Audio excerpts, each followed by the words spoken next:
على مدار اكتر من 30 سنه فيلم هوم الون بقى حاجه اساسيه في الكريسماس عند الامريكيين. مش الامريكيين بس، تقريبا مفيش حد في العالم دلوقتي ما اتفرجش قبل كده على الفيلم ده. ماكولي كوكن اللي لعب دور كيفن قدر يسلي اجيال من العائلات، ولكن رغم النجاح الضخم اللي حققه ده وهو صغير، ماكولي عمره ما كان عايز الحياه دي. التمثيل كان حلم ابوه، ما كانش حلم ماكولي شخصيا. ابوه كان عنده 7 اطفال وماكولي كان اكتر واحد ناجح فيهم. قبل ما يوصل 13 سنه زهق من كل حاجه وكان عاوز يبعد تماما عن السينما، ومن هنا حياته بدات تتدمر. ماكولي بقى واحد من اكتر النهايات المأساوية للممثل طفل في هوليوود، مخدرات واعتقالات وكل الناس بتتريق عليه، وعلاقته غريبة مع مايكل جاكسون. دي كانت قصة ماكولي كوكن، الحياة اللي هو عمره ما طلبها. عيلة ماكولي عاشت طفولة صعبة جدا، كانوا ساكنين في شقة صغيرة جدا في نيويورك. الشقة كانت يدوبك تنفع لأسرة صغيرة. الشقة كانت عبارة عن ممر طويل ومفيهاش أي باب ما عدا الحمام، بس حتى الحمام برضه ما كانش فيه قفل. البيئة ما كانتش مناسبة خالص للأطفال، ومع ذلك كانوا بيجيبوا عيال أكتر وأكتر. ماكولي بدأ التمثيل وهو عنده 4 سنين، شارك في أدوار على المسرح وعلى التلفزيون، قدر يحقق شوية نجاحات كبيرة في كذا فيلم. ولكن ماكولي مش هو اللي كان بيختار الأدوار اللي هو كان عاوز يلعبها، لأن ده كان حلم أبوه إن أولاده يمثلوا. أبوه اللي اسمه كيت كان شغال شغلانة على قده شويه، كان راقص وممثل برضه في نفس الوقت، لكن مسيرته انتهت بدري. اعلى حاجه وصل لها في مشواره الفني كانت دور كومبارس في مسرحيه سنه 1961. كيت عمره ما عاش شهره حقيقيه بجد، او كان بطل لفيلم زي ما كان بيحلم. مسيرته خلصت بسبب موقف بسيط ما قدرش يتخطاه، وبصراحه ده كان موقف محرج جدا. He's playing Gloucester, way off Broadway. He's playing Gloucester, and Gloucester gets his eyes poked out. Yeah. So he is so into his part, he closes his eyes. And so he's doing the soliloquy, and he's getting closer and closer to the edge of the stage. Yeah. And he doesn't notice because he's so into the part, because he's blind. And then he spills into the first row. Yeah. And hurts himself. This is opening night. Yeah. And injures himself and can't do the rest of the run of the whole show.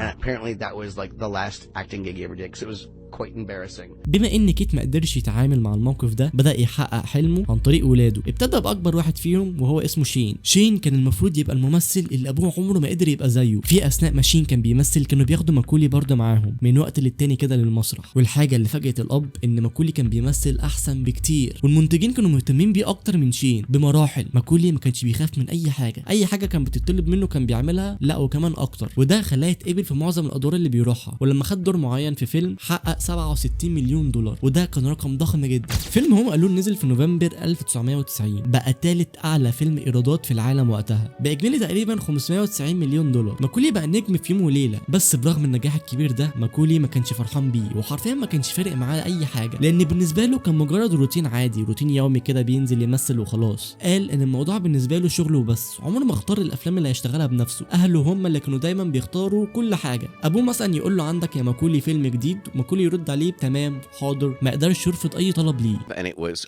I never chose the projects. They were like my parents, essentially like chose them for me. I never read any of the scripts.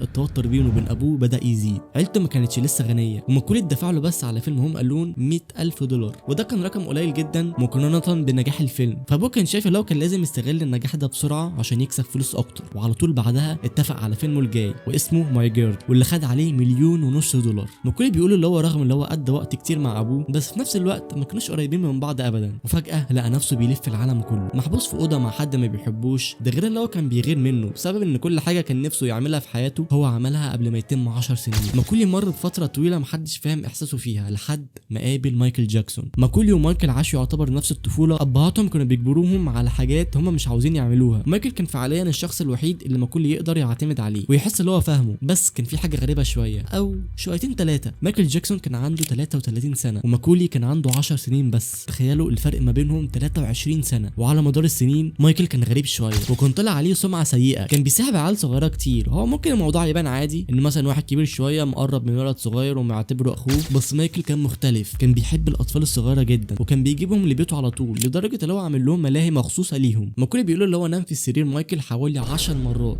What happened at the house? Nothing happened, I mean, nothing really. I mean, we played video games, we played it as an amusement park. Well, the thing is with that whole thing is that, they go, oh, you slept in the same bedroom as him. It's like, I don't think you understand. Michael Jackson's bedroom is 2 stories. and it has like 3 bathrooms and this and that. So when I slept in his bedroom, yeah, but you have to understand the whole scenario. رغم كل المشاكل اللي كانت بتحصل في حياة مايكل جاكسون وقتها، ماكولي كان دايما واقف جنبه، عمره ما اتكلم عنه بطريقة وحشة قدام الناس، كل ذكرياته عنه كانت إيجابية. سنة 2005 راح يشهد في قضية ضد مايكل جاكسون بخصوص علاقته مع الأطفال، وقال يعني إن كل الكلام اللي بيتقال على مايكل جاكسون وقتها كان كلام فارغ ومش حقيقي. ماكولي كان رسميا أنجح وأغنى طفل في هوليوود، ولسه لحد النهارده مفيش أي طفل نجح أكتر من ماكولي. أبوه بقى ليه مكانة كبيرة في هوليوود هو برضه، وبرغم إن هو ما نجحش في أي حاجة قبل كده، بس علشان أي حد يتعاقد مع ماكولي بخصوص أي فيلم كان لازم يعدي الأول على أبوه. ومن وقتها في سنة 1993 مجلات كتير صنفت كيت في المركز ال 48 ضمن أقوى الشخصيات في هوليوود. محدش كان يعرف إن مسيرة ماكولي وهو عنده 12 سنة كانت وصلت للقمة، من بعدها بدأت تنزل بشكل مجنون. فيلم ذا جود سون كان فيلم غريب شوية، لعب فيه ماكولي دور هنري، طفل سايكوباتي بيقتل الناس. الفيلم حقق 60 مليون دولار في شباك التذاكر حوالين العالم، وده يعتبر أقل بكتير من هوم ألون. لكن لو اعتبرنا اللي هو نوع مختلف تماما مش فيلم كريسماس، الأرقام تعتبر كويسة. ماكولي وقتها كان لسه محبوب بسبب تمثيله، ومعظم النقد السلبي كان بسبب القصة بتاعة الفيلم ذات نفسها مش هو. وفي سنة 1993 خلاص ماكولي جاب آخره، كان بيقعد يتحايل على أبوه اللي هو ياخد بريك شوية من التمثيل. كل اللي كان عايزه بس اللي هو يروح المدرسة. أبوه كان بيقعد يهوده ويقول له طيب ماشي يا حبيبي هوديك المدرسة، يا سلام بس كده. بس تاني يوم بيرجع يلاقي نفسه في لوكيشن فيلم جديد، وساعتها استوعب ان مفيش حاجة يقدر يعملها. على قد ما كان ماكولي بيكسب فلوس كتير، بس تخيلوا في الآخر أبوه كان بيخليه ينام على الكنبة عشان بس أبوه يثبت له ان هو اللي مسيطر، وعشان يوري له بس مين هو اللي كلامه بيمشي. في سنة 1994 وأخيرا أبوه وأمه انفصلوا عن بعض. You know, my father and my mother finally, called it quits, which was one of the best things that ever happened. I was able to actually walk away from the business. I've been wanting to take a break for a while, and eventually, I just was like, I'm done, guys.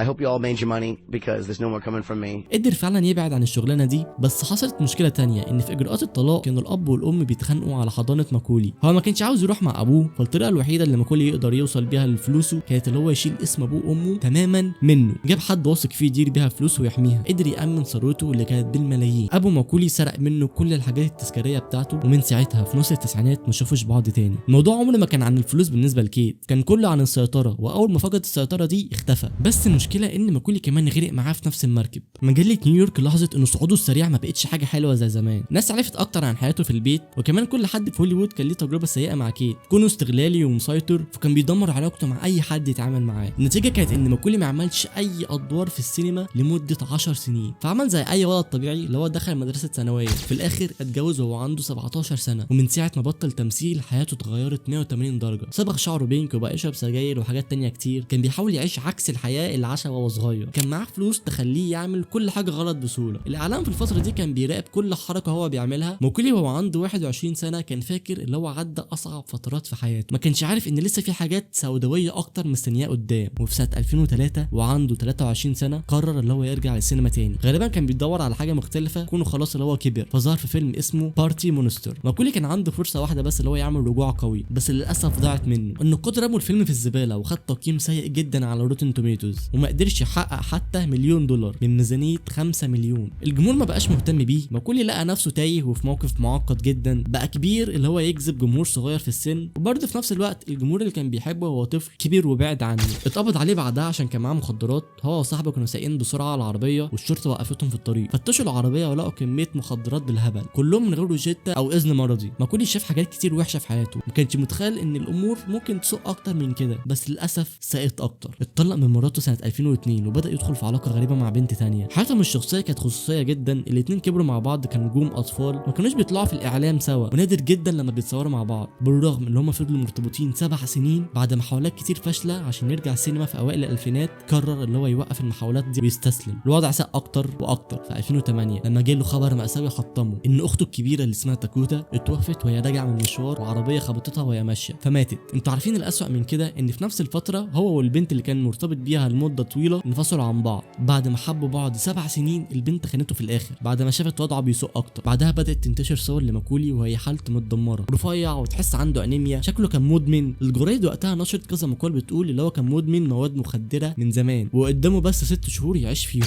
هو ما كانش عليه اي دليل اللي هو مدمن غير بس لما الشرطه وقفته زمان على الطريق، بس طلع بعدها واعترف في لقاء لما قال ان حياته كانت كانت هتبقى احسن بكتير لو كان بعيد عن المخدرات دي. ماكولي قال ان دي اسوأ فتره يعيشها في حياته كلها، ما كانش بياكل ولا بينام وما عندوش اي هدف في حياته. مش عارف اجيبها لك ازاي، بس برضه وضعه ساء اكتر واكتر، وده لما سمع خبر وفاه اقرب صاحب ليه مايكل جاكسون لما توفى سنه 2009. كل اللي كان ماكولي عايزه وقتها ان الناس تسيبه في حاله شويه ويبعد تماما عن اي حد. وفي سنه 2013 فجاه قرر ينتقل لباريس. هو كان فاكر ان محدش يعرفه هناك، بس كل الناس كانت عارفاه. في فرنسا ماكولي اخيرا حس بشويه حياه طبيعيه اللي عمره ما حس بيها زمان وهو صغير. قضى 4 سنين بعيد عن الكاميرات، وخلال ال4 سنين دول ابوه اللي اختفى من زمان صرح ان هو ما بقاش حتى يعتبر ماكولي ابنه، وده بعد ما استغله وخد نص فلوسه. حكايه ماكولي بتنتهي بعد سنين طويله من التعب وانعدام الثقه. قابل بنت اثناء ما كان بيصور فيلم معين سنه 2018. ماكولي في الاول ما كانش مصدق ان لسه في علاقه تستمر بعد ما علاقته القديمه اللي دامت 7 سنين انتهت، بس المره دي العلاقه كبرت واتخطبوا ولسه لحد دلوقتي سوا. وفي سنه 2021 جالهم ابنهم الاول وسموه داكوتا على اسم اخت ماكولي اللي ماتت.